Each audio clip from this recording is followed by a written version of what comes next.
SuperTalk Mississippi media production. What's up, everybody? Welcome in on this Thursday edition of the podcast. Not live, obviously, because we just wrapped SEC Media Days.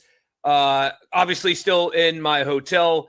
The second I put this up, we're going to get packed up and get ready to wake up early in the morning and head back to Mississippi. We're still doing a radio show tomorrow, so we're going to fly back, do a radio show tomorrow. Really appreciate you guys being here, as always. As promised, my conversation with Ole Miss quarterback Trinidad Chambliss coming your way here in just 1 second. And I'm glad you're here. Don't forget to subscribe wherever you get your podcast. Just search Rebel Report right here on YouTube. Like, comment, and subscribe as well. And these are special editions. They're extra, so very quickly.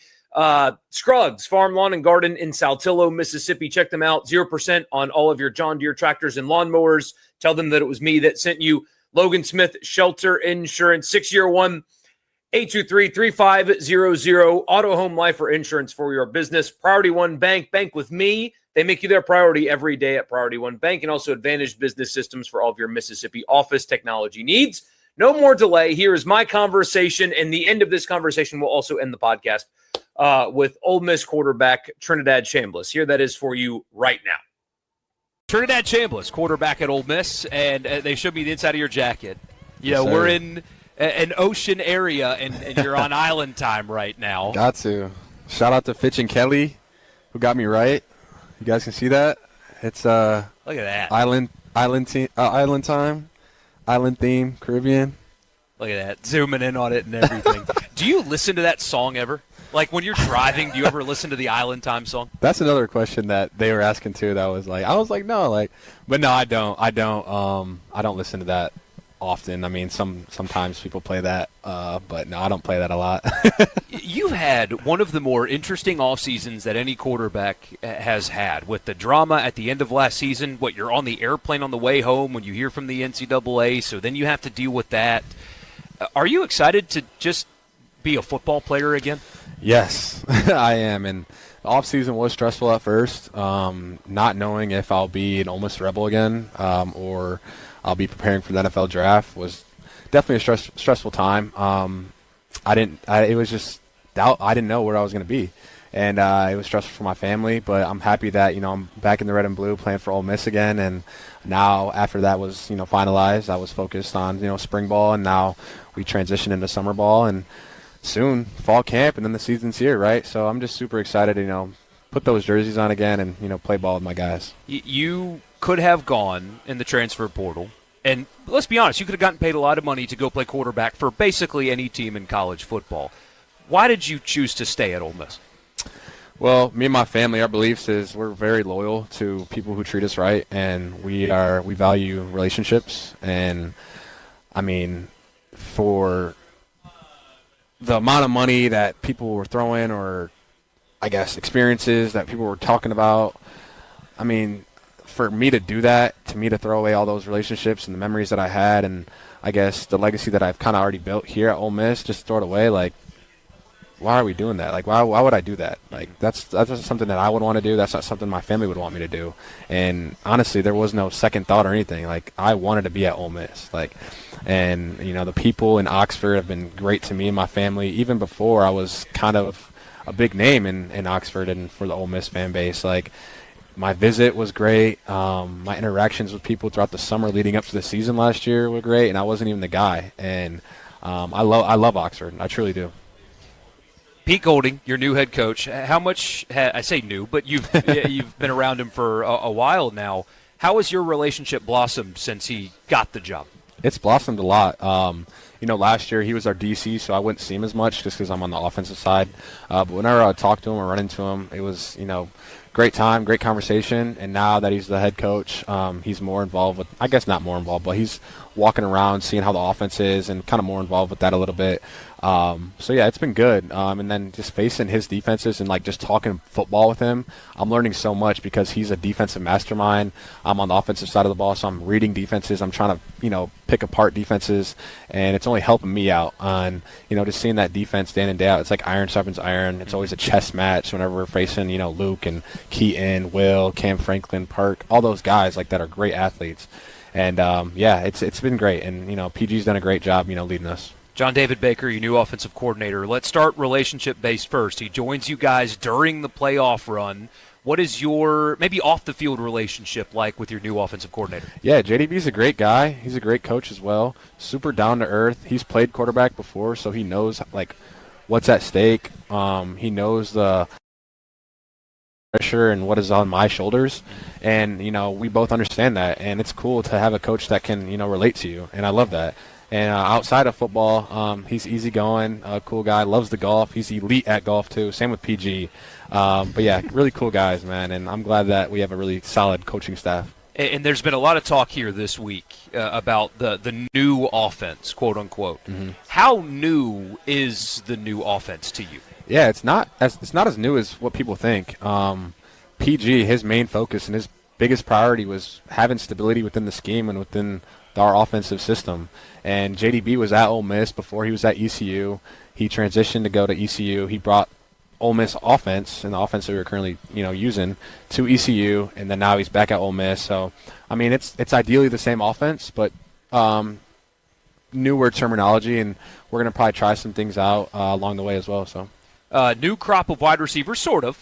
You have returners, Deuce Alexander being the most high-profile returner, but we already know what he's capable of in an Ole Miss uniform. So what about the other guys who have stood out in spring that have either come in or somebody like maybe a Caleb Cunningham who has been in the program? Yeah, there's a lot of guys on our roster, and especially in our receiver room, that can make some noise and are capable of, being a guy. And, we have Deuce. Caleb Odom is a, flexible – hybrid tight end that, is really athletic and can really go up and catch the ball and at a high level. And then also we got Jonte Cook at slot. We got Horatio Fields, who's going to raise some eyebrows throughout the whole SEC and in the nation too. He's like a solid guy. He kind of reminds me of Devontae Adams, just a solid guy, big target. But yeah, we got a lot of dudes. I can go on and on, but I don't want to take up too much time. People say, it's his team now. Talking about you. You're the quarterback. It's your team. What is that responsibility like now that you are spending the whole offseason as the guy? Yeah, it's a little bit different than how it was last year. I wouldn't say it's my team. It's our team. These are the guys that I'm, working day in and day out, working out with day in and day out. They're putting in just as much time and effort as me, and I appreciate that. As a leader, I feel like how hard you go and what you display translates to how your team will respond. And, our guys have responded well. And I feel like, this offseason, those guys that, were not as much in the leadership role throughout the season, a little bit less like Deuce or, Kiwan, throughout the year, our voices kind of got louder and our leadership, rose. But now, we're kind of going into the year as like guys that could be, leaders and looked at as leaders, and they know what it takes. They know what it takes to get to a college football national semifinal game. They know how it takes to make a deep run in the playoffs and beat Georgia, stuff like that. And we know that we have a team capable of doing that, but we just have to start with the fundamentals and basis of day one. It starts now in summer ball, it starts now in fall camp, and then eventually when we play week 1 versus Louisville, we'll see where the chips may fall. And you yourself, there's so much attention that is being put on you.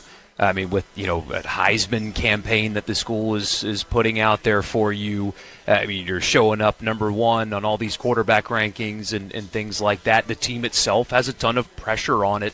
How do you guys manage that? What do you do personally, and then what do you do with the team to help, keep everybody in perspective with all that pressure on you? Yeah, me personally, I try not to look at all those rankings and stuff, because at the end of the day, that they have no influence, and I guess it won't show you, the real until it's finally done, I guess. You see all these draft projections and stuff, and, expectations from our team and who could be an impact player or who won't, stuff like that. And our team, we don't pay attention to any of that noise. Last year was our biggest test. There was a lot of outside noise, and our team was so focused.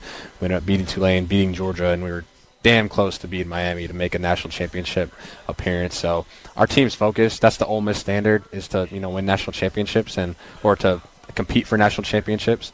And but yeah, we don't focus about anything that's outside of the football facility, because that has no control of how our team's success looks. Quarterback's a big job. Has a lot of demands, so you're busy all the time. When you want to disconnect from football, What do you do?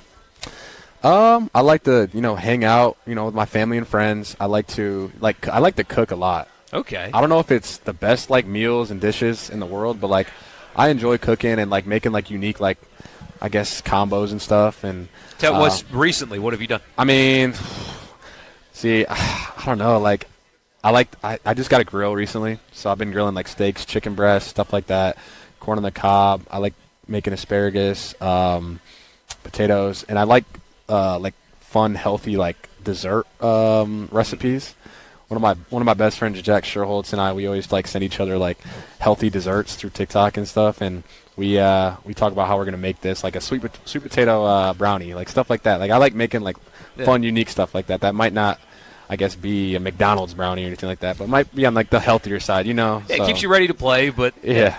It tastes good too, Has anybody from the Trinidad and Tobago tourism department contacted you yet? No, but I have ran into a lot of people from Trinidad. I ran into this guy.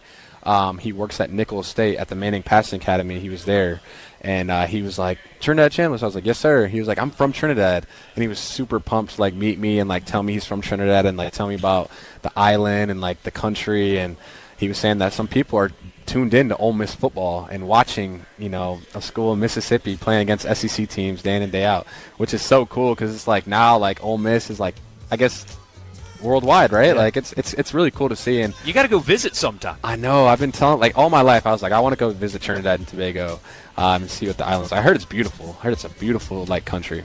Well, thank you so much for your time. A SuperTalk Mississippi media production.